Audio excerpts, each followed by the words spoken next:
We're talking about looping, and on Monday we wrote a while loop, the one that's described right here on this slide. And we want to do one more before we move on to the next form of loop, and that is to write a loop that allows the user to enter a set of numbers and sums up those numbers and then stops summing once the user enters the number 0. And we're asked to name this method sum of numbers, and it should return the result, the sum, not printed on the screen, but return it as a value.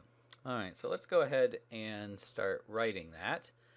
So I'm back in the code that we started on Monday. We're in this class while examples, and I'm just going to set up this new method, and I'll put the comment in. Let me expand this to the full screen. I'll put the comment in from the slide. This says what we're trying to do, and we're asked to name it sum of numbers, so it's going to be public. We know it has to return an integer result, so that'll be int is the return type, and we're asked to call the method sum of numbers. All right, so our goal is to allow the user to enter numbers, keep going until they enter the number 0, and then return that sum. So if you think about it, we need a way to get input from the user. Since this is going to be a terminal-based application, we're going to run it from the console right inside Eclipse, no windows popping up. So we'll have to use the scanner to get our input. So let's go ahead and create a scanner. I'll call it keyboard. I'll call the variable keyboard, and I'll say new scanner system in. And so all that means is that I want a scanner that is getting its information from the keyboard on the computer. That's what system in represents. All right, so I need to build up a sum. The user's going to type in numbers, and each number they type in has to be added to a sum. To keep track of the sum, I'm going to need a variable to keep track of that sum. I'll go ahead and create a variable. I'll make it an int type, so we'll only be able to count whole numbers in this program. And I'll say int, and I'll call it sum, since that's what it's doing. It's holding the sum. That'll remind me what it's doing. Now, what the sum at the beginning should probably have a value, all right? And how many numbers have been given to us? None. And so the current sum is 0. So we'll start it off. We'll initialize it to 0. And now we got to figure out, how do we make this work? The user's going to enter numbers, and we stop accepting numbers once they type in the number 0. So we know that this is an indefinite loop. In other words, we don't know how many numbers the user is going to enter, so we don't know how many times we're going to loop through and ask them for the next number. While loop makes sense. But if we write the while loop, we're going to need the condition to stop, and the stopping condition is the user entering the number 0. That means somehow we have to get a number from the user before we can even start the while loop. And if we're going to ask the user for input, we better print on the screen what it is we want. So we'll do a system output and ask the user to enter a number. Enter a number, and then I'll put the comment enter 0 to stop, just so they know how to get out of this thing. And now we have to get the number from the user. That means I need a variable to hold it. We've got sum is an integer variable, but that's supposed to hold the running sum of values. Each individual value the user types in, I can't put in the sum variable, or I'd lose my sum. So I'll need another variable for that. So I'll create an integer. I'll call it input. And now what I have to do is get the user's number into that input variable. So I know I'm going to use my scanner, which I named keyboard. And I can use the next int method to get the next integer the user types. And I need to assign that into my input variable. So input equals keyboard dot next int. So if we were running this method, it would start, it would create the sum variable, it would print out a message on the screen, enter number, enter 0 to stop, and then it would wait for the user to type in a number. And once they typed in a number, then it would start moving forward. And what we need to do now is start this loop where we're just going to keep collecting numbers and summing them up until we're done. So that's going to be our while loop. And our condition is to keep going until the user enters the number 0. So we just need to test and essentially say while they haven't entered the number 0. So while the input is not equal to 0, we're going to keep going because we're going to keep letting them enter more numbers. Now they've already entered a number. It's in the input variable. We've got to somehow get that into the sum. So it probably makes sense that the first thing we're going to say is sum equals sum plus input. So whatever they typed up here, or sorry, right here actually, whatever they typed and got placed into our variable input, we're now going to add that into our running sum, right? Because that's a number they want summed into the set. And now we're going to ask them again to enter a number and again get the input from them. So I'll do another system out, and I'll say enter another number or 0 to stop. So it'll print that message. And now I have to get the input from the user again. And it's okay to reuse the input variable because I can throw away the previous value. I already entered it into the sum variable, so I don't need to hold on to it. And so I'll just replace it with whatever they type next. So if they typed a 5 the first time, input would be 5. I've added that into sum, and now I'll come down and replace it with the next thing they type. All right, so let's think about this loop.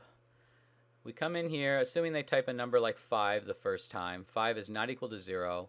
We'll add the 5 to sum, so sum now has the value 5. I'll print a message on the screen. I'll change this to capital E just to make it look nice. And I'll say enter another number. I'll wait. The program will wait. The user will type a number. Maybe they type a 4. And so we know with a while loop, when we get to the end of the while loop block, we come back to the Boolean test. So if they typed a 4 down here, we're going to come back here and we say 4 not equal to 0. Is that true? Well, yes, 4 is not equal to 0. We come back into this block. We add 4 to sum. Sum was 5, right, from the first time we came in. And 5 plus 4 is 9. We assign the 9 into sum. So sum is now 9. And we print this message, enter another number, 0 to stop. And program waits here for the user to enter another number. Now if they enter 0, eventually they will, they'll get bored with this. So eventually they enter 0. They enter 0, we come back around, it's a while loop, it's going to come back around to this test. 0, is 0 not equal to 0? That's the question we're asking. Well, no, 0 is equal to 0, so this becomes false. And we know when a while loop condition is false, we skip this block. So we won't execute this code anymore. We'll come down here. The last thing we want to do in this method is send back the sum. We want to return the sum to the caller. Right? We said right here that we're going to return type int. And so we know our job is to return that int value. So we need to return the sum. That'll send it back to whoever called this method. Okay? So looks like this is set up correctly. Now let's go ahead and test it. So down in our main method, I'm going to comment out the code that we wrote on Monday. And we'll go ahead and call this method. So I'll comment this out too. We don't need it right now. So I need a variable to store the result I get back from the method we just wrote, because we wrote this method to return the answer. So it returns it as a value, the sum of numbers. So if I just call it, I'll go ahead and do that. If I just call it, I'm not going to see anything. So I named my instance that I created right here. I named my instance me, right? And so I'm going to do me dot, and then I'm going to do the sum of number. Okay. So that should cause this code we just wrote to run. And when it's finally done, when I finally enter the number 0, it should return the sum. So let's see if it behaves as we expect. So I'll go ahead and run it. And save it. And it comes up here and says enter a number, enter 0 to stop. So I enter a 5.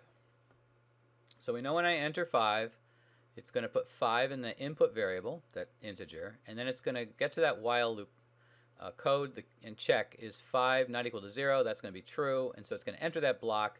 And so it's now added the 5 into sum, which we initialized to 0, so sum is now 5, and it's printed out the message, enter another number. And it's waiting now at that line right here. It's waiting right at this line for me to enter the next number. And so if I go ahead and enter a 4, then we know it is going to go through here. I entered a 4. It came back to the top of this condition. Is 4 not equal to 0? 4, that's true. 4 is not equal to 0. So it came into the block again. It added 4 to whatever was in sum, which was 5. Which now should be 9. And again, it printed the message, enter another number. And now it's waiting for me to enter another number. I'm going to enter the number 0. And I entered 0, and it stopped asking me for numbers. So it did come out of this loop. It got to this return statement. It returned 9, assuming we did the math correctly. It did return 9. It returned it down to where we called the method, right? That's down here. It returned it here, but we didn't do anything with it, so it doesn't show up on the screen. We didn't tell it to print it or anything like that. So it did the work, but we don't see the result. So let's just make that change so that we can see the result. I'm going to create an integer variable that can hold the answer that's coming back. I'll call it result. And now I just need to assign the return value from sum of number into result. So result equals, and I just want it to equal whatever comes back from sum of number. And then I'll print that.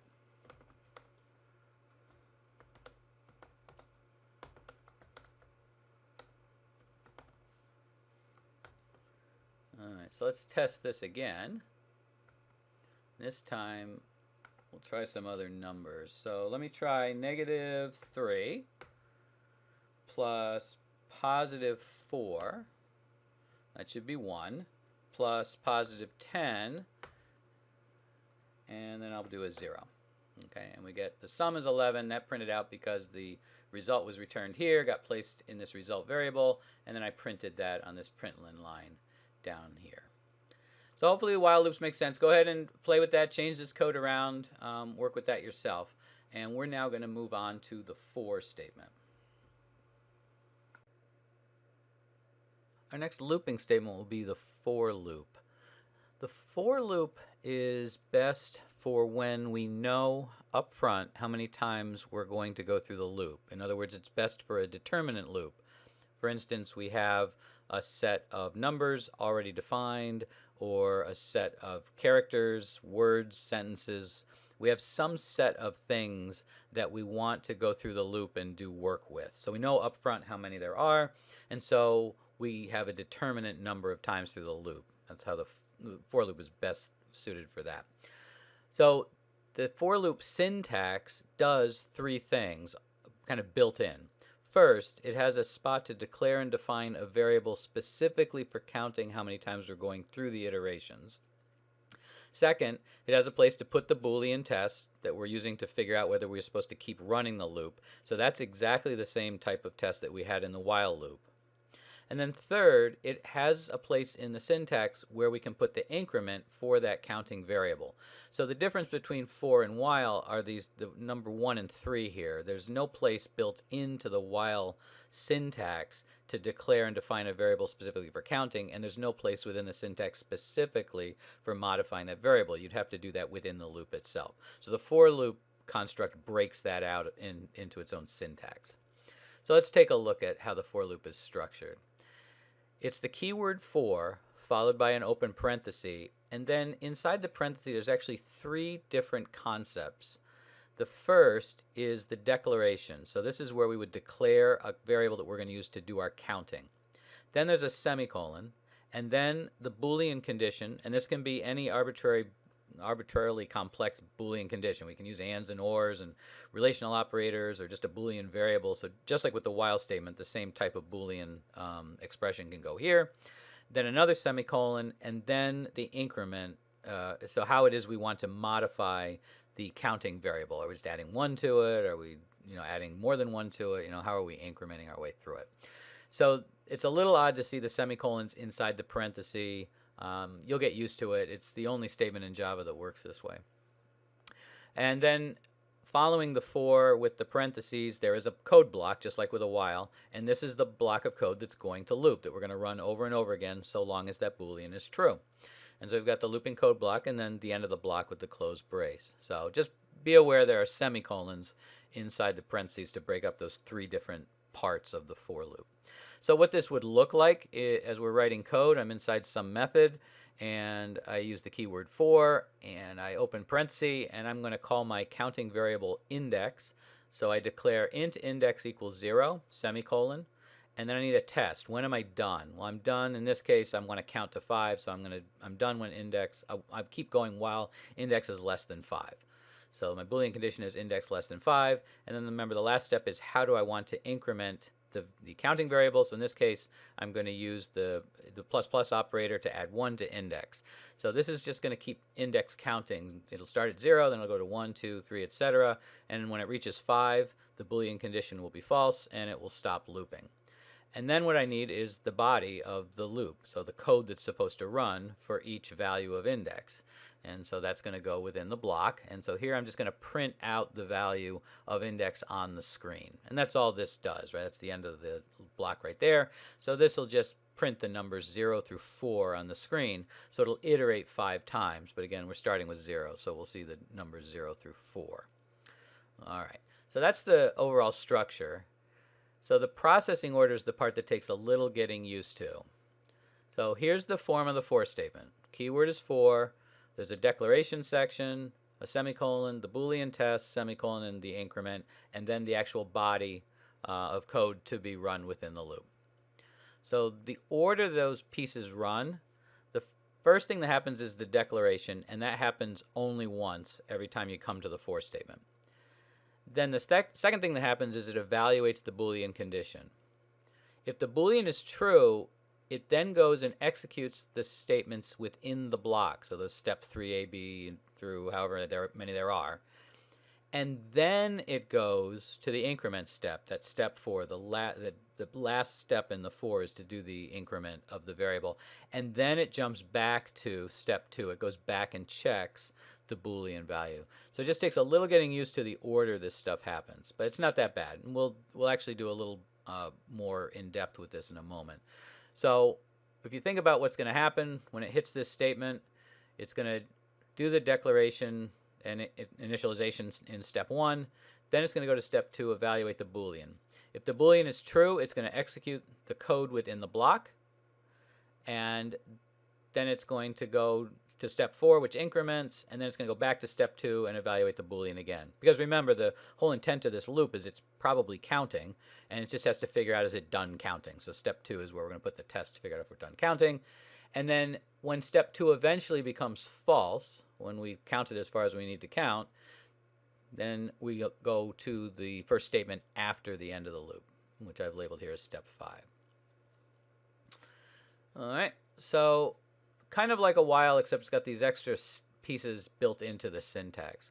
Let's take a look at a simple example, a little method here called count from 0 to 3. And it's a for loop, and it declares a variable called index as our counting variable. It's an int, and it's initialized to 0. And the Boolean test says to keep this loop running so long as index is less than 3. And then the increment is plus plus index, meaning add 1 to index every time we go through the loop. And then the loop body just says print on the screen the words the index equals, and then print on the screen the actual value that's in the index variable. One thing to note here, the first print there doesn't have the letters LN on it, and what that means is that when it prints, it should leave the position for the next characters to be printed on the same line as the previous, so that it won't actually put the index value down below. It'll actually put it next to that equal sign. So this is a way if you want to keep printing on the same line on the screen, just use print instead of print ln, and only use a print ln when you really want to jump to the next line for your next print. All right, so that was kind of an aside. We've got this loop. So let's go through in our minds what's going to happen. In this little table, we're going to keep track of the value of index and what's happening on the screen. So when we call this method, count from 0 to 3, the first thing that's going to happen is we're going to come to the for, and we know that we're going to declare this variable called index, and we're going to initialize it to 0. And that happens exactly once when we get to the for loop statement. So that will cause index to be declared and set to the value 0. The next thing that happens in a for loop is it checks the Boolean condition. That's the test for index less than 3. So is index less than 3? Well, index is 0. 0 is less than 3, so that is true. So we enter the code. We enter the block, and we start running the system out statements that are in there. And so it should print on the screen the index equals and then whatever value is in index. Well, the value in index is 0. So it should print on the screen the value is 0, or index is 0. Now where does it go? Well, it's at the end of the code in the block. It goes now to the increment step, right? So I'm going to label that step 4. It does the increment. Well, that adds 1 to index. So now index has the value 1. Now where does the code go as it's executing? It goes back to the Boolean test. So it goes from that step 4 to the Boolean test. So I'm going to call that Boolean test now step 5. So we're doing it again. And we're going to test, is index less than 3? So is 1 less than 3? Well, that's true. So if that's true, we enter the code block again. We execute those system outs and we print the index equals and then the value in index, which is 1. So it'll print the index is 1. Now where does it go? It's executed the block. It's got to go to the increment step. So we go from that step 6, executing the code, to the increment step. I'll label that step 7 now because we're doing, it's a loop. We're doing these things over and over again. We've incremented index. Index becomes 2. Now we go back to the Boolean test. We have to figure out, are we done? And so we go back to the Boolean test. That's going to become our step 8. And we check, is index less than 3? Is 2 less than 3? Yes, it is. That's true. If the Boolean condition is true, we enter the code block again and execute those statements. Those statements print a message on the screen. The index equals whatever value is in index. We know the value in index is 2, so it should print the index equals 2. Where do we go after the block executes? We go back to the increment. So we go from that step 9 of executing those statements. I'll label that step 10. We increment index. Well, index is 2. We're adding 1 to it. It becomes 3. And now we go back to the Boolean test. That's going to become our step 11. And check, is 3 less than 3? Well, no, 3 is equal to 3. It's not less than 3. So that is false. And we know that if the Boolean is false, it will skip the body of the loop, and it's done with the loop. It'll go to any code following it. In this case, there's no code following it in the method, so we will exit the method. We're done with that, calling that method. All right. So review that. Make sure that that all makes sense to you. Just once you understand the order of the processing, I think the rest of the use of this statement is pretty straightforward. So let's take a look at a basic example. Here's the template to get things set up. I'm going to create a class called forExamples, and eventually we're going to look at this method called forExample1. But here's the main method. I create an instance of this class, and I call that forExample1. So you'd need this to get it to work in Eclipse. Now let's go look at the code for forExample1. This is going to look really familiar. ForExample1, I print a message on the screen, starting count, and then I start a for loop. Again, there's 3 sections in the syntax for the for loop. Inside the parentheses, it has to have a declaration. I call my variable index. I initialize it to 0. My test is to keep running as long as index is less than 5. And then I have a plus plus index as my increment. So I'm saying add 1 to index each time we go through the loop. So this should count from 0 to 5 and stop as soon as index reaches 5. And then the body of the loop just says print the index equals and index. This is the code we just looked at, except instead of checking against 3, we're checking against 5. So we're going to print all the values 0 through 4. But we also have this println before it starts to run of starting count. And then afterwards, I have another message that will be printed count finished. So we'd expect if we run this, we call this method forExample1, it should print starting count.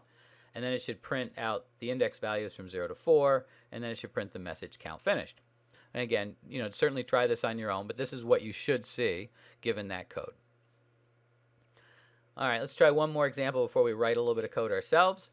So here's the setup. I'm going to create this forExamples class. I'm now going to create a forExample2 method.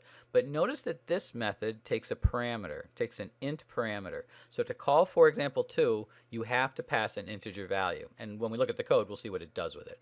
But that needs that value to be passed. So if we look down at the main method, again, I'm creating the instance of this class. And when I call forExample2, in this case, I'm passing an 8. Obviously, I could pass any integer I want. I'm going to pass an 8 just for this example. So let's go look at the code for forExample2. So here's the declaration line for the method. It takes an integer parameter. It's going to be called num iterations within the method. And I print a message on the screen counting for, and then I actually print the value that was in num iterations. Remember, in this case, I happen to be passing 8, so I would expect it to print counting for 8, and then I should see the word iterations. And now it's a for loop like we've seen over and over again. I'm creating a counting variable called index. I'm initializing it to 0. The Boolean test is to keep checking for index less than num iteration, so it'll run the loop as long as index is less than whatever value is passed into the method. So if I pass 8, it'll keep running until index reaches 8, or it gets 8 or more. And then the increment step I have there is plus plus index, so every time through the loop, I'm asking it to add 1 to the index value. And then inside the loop, I'm just going to print the index value itself, whatever value is in that variable. And then that's the end of that method. All right, so it should tell me at the beginning counting for however many iterations, and then it should just show me the numbers 0 through 1 less than that number. And so if I pass in 8, it should say counting for 8 iterations, and I see the numbers 0 through 7. All right. So for loop, just have to get used to that syntax. That's really the only tricky part about it. All right, let's write some code. So the first thing I want to do is write a method that prints just the numbers 10 through 20, because we keep starting with 0, and we don't have to. So let's write a method that prints the numbers 10 through 20 on the screen, and we'll call the method showNumbers. So over here in Eclipse, I'm going to create a new class called forExamples.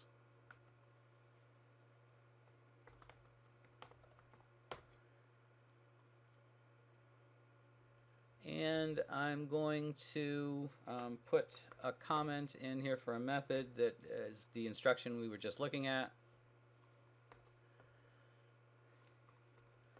And so we're asked to call this method showNumbers. So public void showNumbers. And remember, I'll put this on full screen, and it prints the numbers 10 through 20. Okay, well, we know the structure of a for loop. It's the keyword for, and then the first thing I do inside the for is I have to decide the name of the variable that I'm going to use as my increment and the data type for that increment. We almost always use an integer type, a whole number type. So I'll use an int. I'll call it something different. I keep calling it index, but we can call it anything we want. I'll call it counter just to show that the name doesn't matter as long as we use it consistently. And I don't want to start with 0 in this case. I'm trying to count from 10 to 20. So I actually want to start at 10, so I want to initialize counter to 10. I want to count through 20. If we think about it, if that may mean printing the number 20, in which case I really want to go until counter reaches 21, because that's where I want to stop. So I'm going to say, well, counter is less than or equal to 20. That's one way I could do it. So it'll keep running as long as counter is less than or equal to 20. Or I could say, well, it's less than 21. Those would both loop the same number of times, and it's kind of a matter of personal preference which makes more sense to you. I'll use the less than and equal form. And then finally, I have to put in the increment. How do I want to change counter each time through the loop? Well, I'm trying to print all the numbers from 10 through 20, all the whole numbers from 10 to 20. So I want to increment by 1 at a time. So I'll use the plus plus operator. And it doesn't matter whether you use plus plus counter or counter plus plus, because it executes on, as the last step, and it doesn't matter which side of the variable we put the increment on. So I'll put it there. And now all I want to do is print the number on the screen. We know how to do that, right? We do a system out, and I just want to print the value that's in counter. All right, so that seems to meet the requirement here. Method that prints the numbers 10 through 20 on the screen. I just need to test it. Obviously, to test it, I need to have a main method so it will run. Public static void main string args. And I need to create an instance of this class so that I can call methods on it. This class is called forExamples. So I need a variable that can hold a forExamples instance. And I'll call this my instance. And I'm just going to create an instance of it. All right, so I'll use its constructor. It's the default constructor. It's not taking any parameters. And now I can call the method using that instance, right? So using my instance object, the object is in that variable, I'm going to call the method showNumbers. Oops, I named it forNumbers. There we go. Okay, save it. And let's go ahead and run it. What we're expecting to see is the numbers 10 through 20 show up on the screen. And sure enough, if we scroll through this list, there's 20. And it starts with 10. So it did in fact print the numbers 10 through 20. Oh, pretty straightforward. Let's try another one.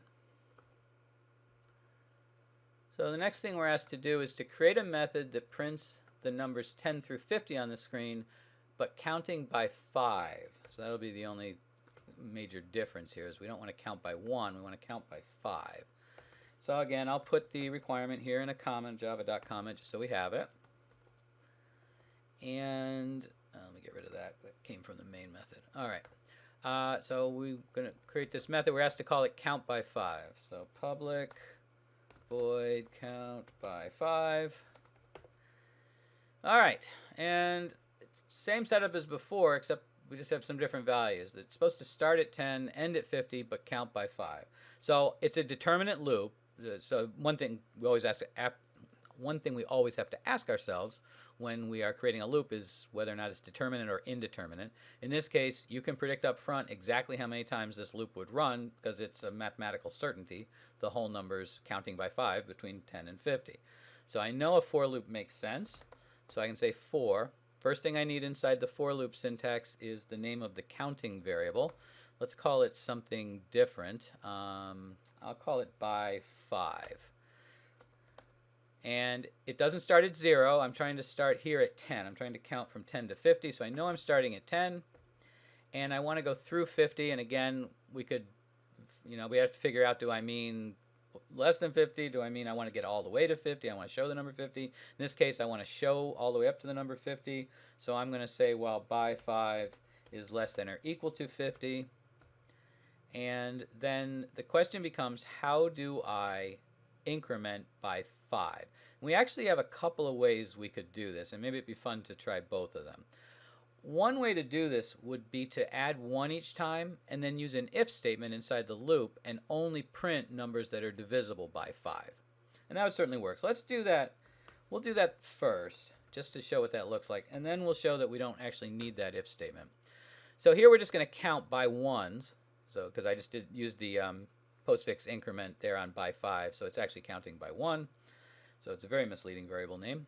And now I just need to only print numbers divisible by 5. Well, how can I figure out if the number is divisible by 5? If you think about it, it may have occurred to you the modulus operator would be perfect for that. So I can say if by 5, that's the variable it's counting, if that, when divided by 5, has no remainder, then the number must be divisible by 5. And I want to print it because I'm trying to print numbers counting by 5. So I'll do a system out of whatever's in the by 5 variable. All right. So that makes sense. It'll only print numbers divisible by 5. It's counting all the way from 10 all the way to actually 51. It's stopping when it reaches 51. So that seems to meet the requirement. Let's go ahead and make it run. So down in main, I will comment out the line that was calling our first method, and now I'll call this one my instance.countBy5. All right, let's see if this works. Go ahead and run it. Save it. And it's looking pretty good. Let's go to the top here. Do I have 10 at the top? 10, 15, 20, 25. Yep, looks like it's counting by 5 from 10 to 50. Great. So now let me create a version 2. Now we will have both. And so I'm going to copy this code and the comment, and we'll create a second version of it. And you can't have two attributes or methods with the exact same name and parameters within a method because it wouldn't know which one to call. So I'll call this version 2. Just give it a different name. And now what I want to do is get rid of this if statement. How can I do this where I don't need the if statement? So let me delete this if statement. Now right now if I ran this method, it's counting by 1, so it's actually going to show me all the numbers from 10 to 50 instead of just counting by 5s. And the issue is this increment right here. This is what's deciding how much by 5 changes each time we go through the loop. Instead of counting by 1, we want to count by 5. Well, we know how to do that. We can say by 5 equals by 5 plus 5.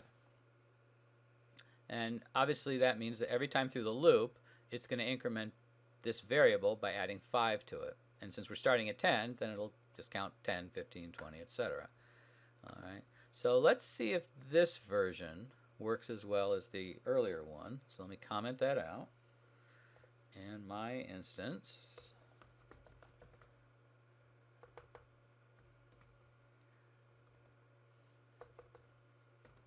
count by 5 version 2.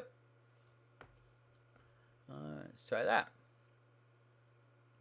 Hey, look at that. Looks good. All right. Now, technically, this second version is much more efficient than the first version.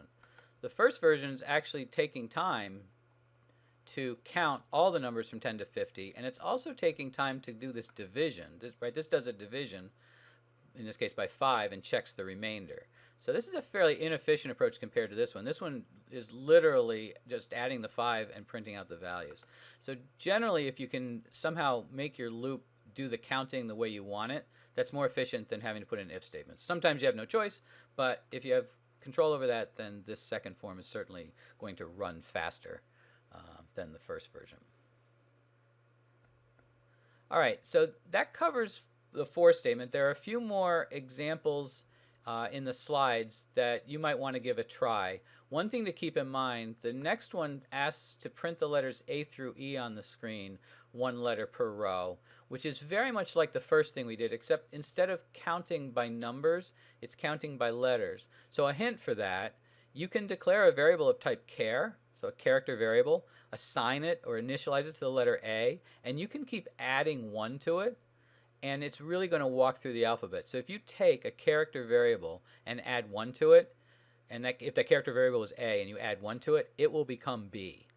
So something to keep in mind, you can use the character variable type in a for loop and accomplish this third item exactly the way we did the first one, just by changing the data type and the initialization from 0 to be the letter A.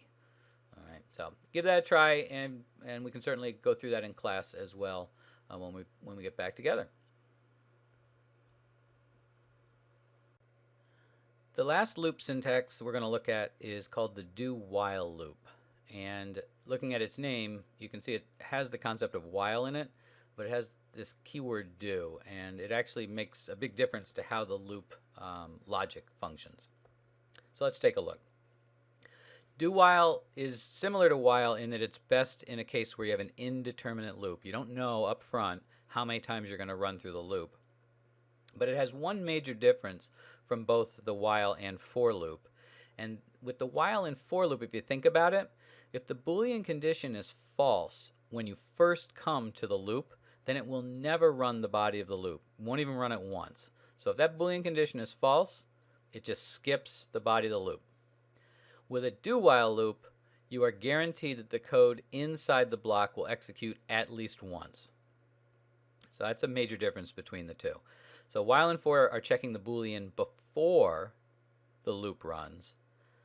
The do-while checks the Boolean condition after the loop body executes. And sometimes that's what we want. Sometimes that actually makes sense. And in fact, in some of the while loop examples that we wrote, it would have been more efficient, and we'll see why, to use a do-while instead of a while. In other words, to check the condition after the loop body instead of checking it before. Let's take a look at the syntax, and then we'll worry about why sometimes it would make things easier for us. So we can create a block that runs at least once and then keeps running so long as the Boolean is true. So the way it works is this. We use the keyword do followed by an open brace. So we're going to start the block of code. This block of code is the block of code we're going to loop through. Then we have our repeating code. And then we end the block, and at that point we use the keyword while followed by a Boolean condition inside a parentheses. So that part's just like a regular while loop, except it's at the end of the loop body instead of the beginning, and we had to put the keyword do at the beginning to signal that we were using this form of loop. The other thing to notice, this is the only one of these looping syntax where there's a semicolon placed after the loop condition itself. So with a while loop, we use the keyword while followed by an open brace for the block. With a for loop, we have the for with its 3 pieces of configuration essentially inside the parentheses, followed by an open brace. But here, since the keyword while is at the end of the loop, it's followed by a semicolon. So that's a little different than we've seen with the other syntax. All right, so what this says is if we run it, what this is saying to the computer is, please run the code inside that code block, then check the Boolean. If the Boolean is true, please run that code again. And it'll keep doing that as long as that Boolean is true. Eventually, something in that code block should cause the Boolean to become false, and we'll stop repeating the loop. But we're guaranteed it'll run at least once. Even if that Boolean were false to start with, it hasn't been checked until we've run the code. All right. Once the Boolean becomes false and we reach that while part of the syntax, then we will exit out of the loop. All right. So let's try using one of these. Look at some syntax. So here's a template for a class called the doWhileExamples class. Constructor's not doing anything. We're going to create a method called doWhileExample1. We'll look at the code for that in a moment. And then here's my main method. Creates an instance of this class as usual and uses that instance to then call this method doWhileExample1. So that's what you'd need to get this to run. Let's go look at the code for doWhileExample1.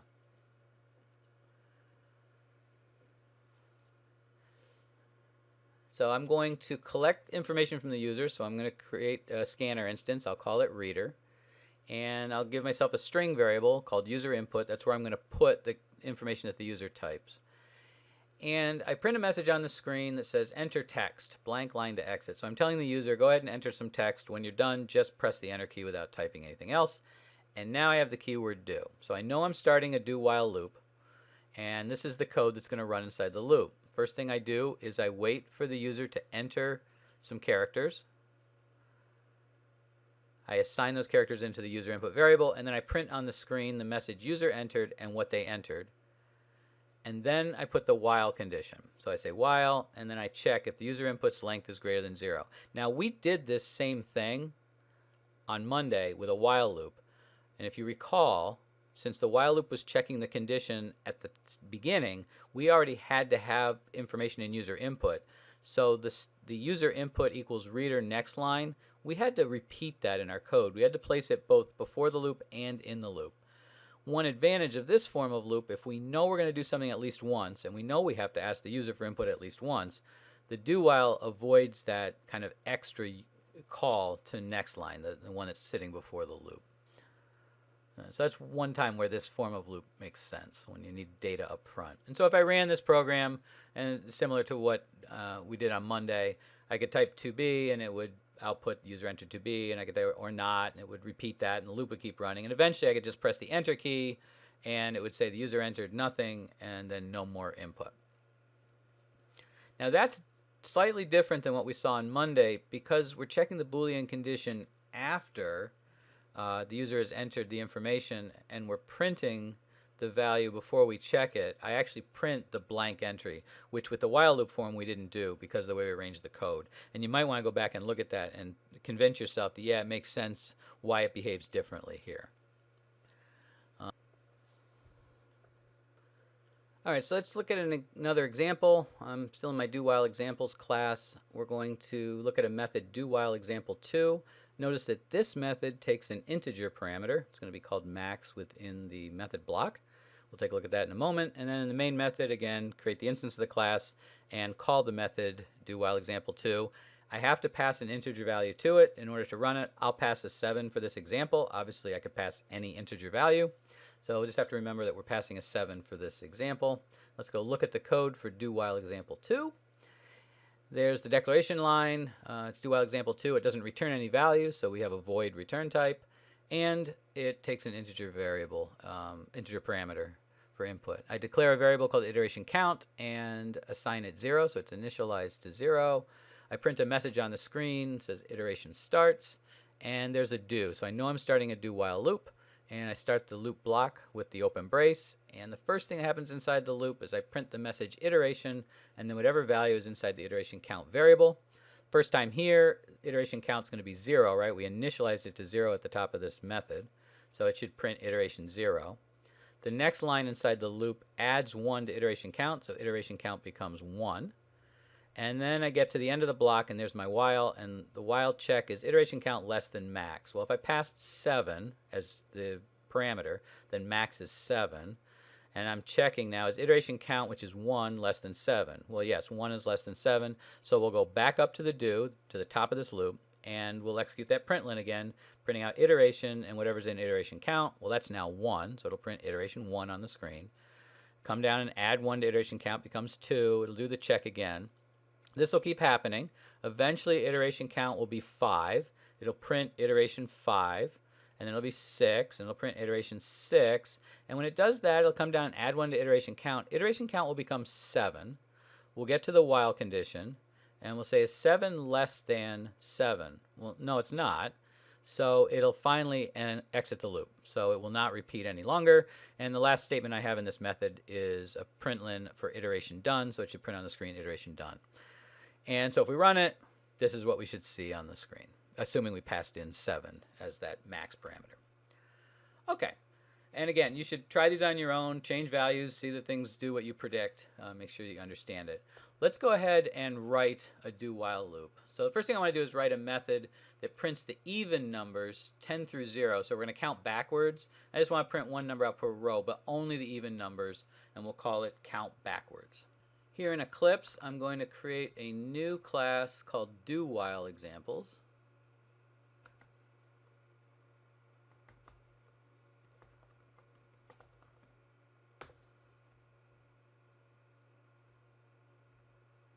And I copy the instruction over for the method we're trying to write, put it in a Java comment, so we remember this, make this full screen, and we can go ahead and write it. We're asked to call the method count backwards.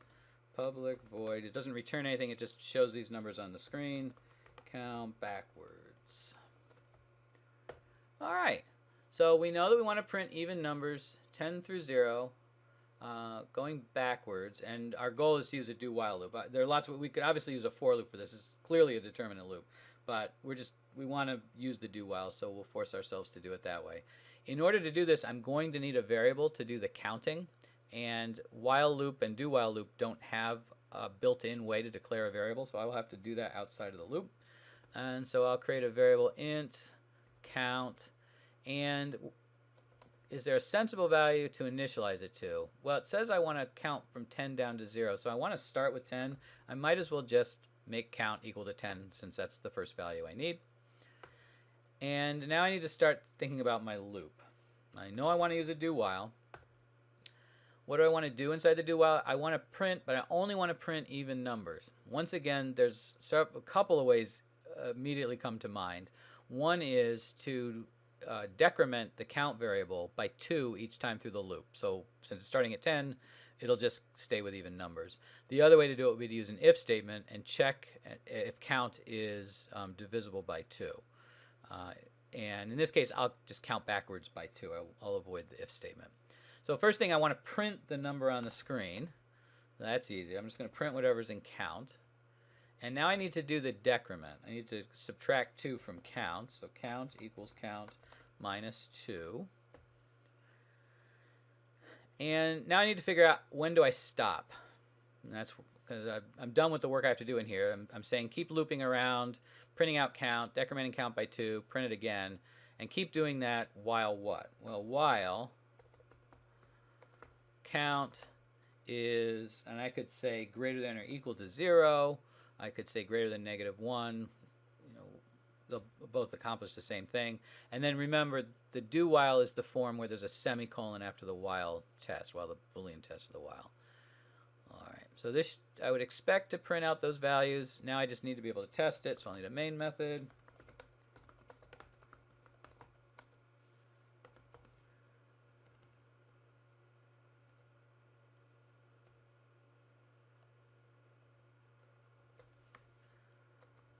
Okay, and we need to create an instance of the class.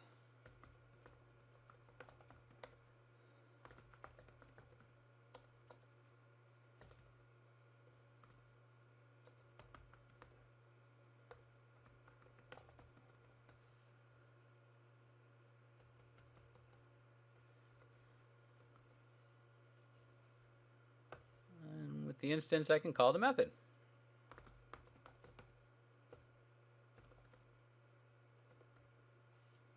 Save it, and let's see what happens. And sure enough, counts back 10, 8, 6, 4, 2, 0. So it counted backwards, it counted by twos, did what we wanted. So that looks good. The next one I'll leave for you to do. That will be somewhat similar. It's counting forward from 1, displaying odd numbers, but up to a value that's provided by an argument. Right? So we want to accept a parameter that decides when to stop.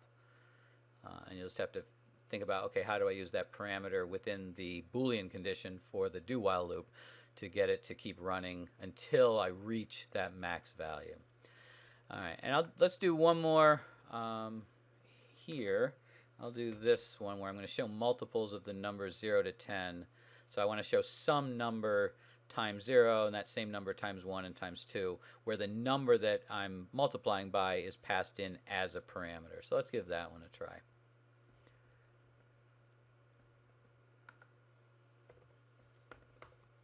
And again, I'll paste in the requirement. And we're asked to call it show multiples. So again, it doesn't return anything. It's just showing information on the screen. But it takes an integer parameter. It's the number it's multiplying by 1 through 10. All right. Well, again, we want to use a do while. You'd certainly be correct in saying that this would work fine with a for loop because, again, it's determinate. We know the range of values is counting from 0 to 10. But we're trying to get used to using the do while loop, so we'll use that syntax here. Since I'm counting from 0 to 10 in order to multiply those values by number, I'm going to need a variable to hold that counting value. So I'm going to say int, and I'll call it multiple.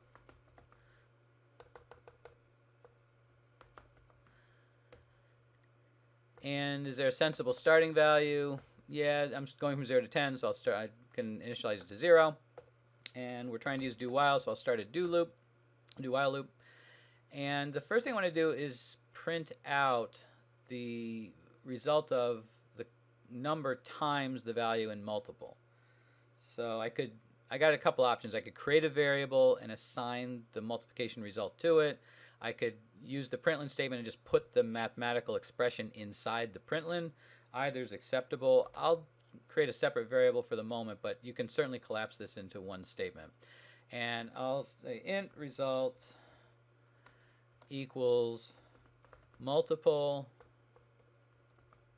times number, because that's what we're trying to do. We're trying to show this number times different numbers. And then I'll print that result. So system out.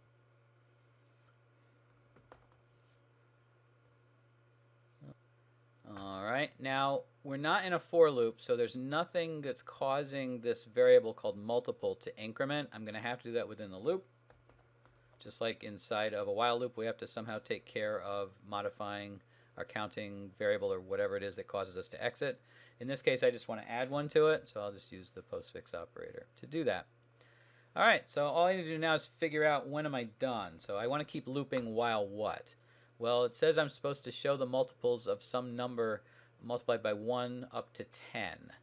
So long as multiple is less than or equal to 10, I want to keep going. Less than or equal to 10.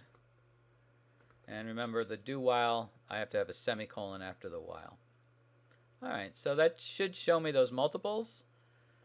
And let's go ahead and test this. So I'll comment out this line from our first method. And let's take a look at our second method, instance.show multiples. Now I need to pass in a parameter. In other words, what number am I trying to show these multiplication results for? So let's start off with 3. So I'm going to see the result of 3 times 0, then 3 times 1, 3 times 2, 3 times 3, etc. And let's actually use it more than once just to show you can keep calling methods, sending different values. I will print out just a set of dashes to separate the two calls. So on the output, when we're looking at the output, we can tell which was from the first call and which was from the second call. And again, I'll call this method show multiples. And this time I will pass in the number 11. So these will be the multiples of 11. So 11 times 0, 11 times 1, etc. All right. Let's give that a test. if you recall, I passed in 3 the first time. So this should be the result of 3 times 0, 3 times 1, 3 times 2, 3 times 3, etc. So that looks like that's working fine. It was supposed to go all the way up to 10. So 3 times 10 is 30. And it should stop there, and it did.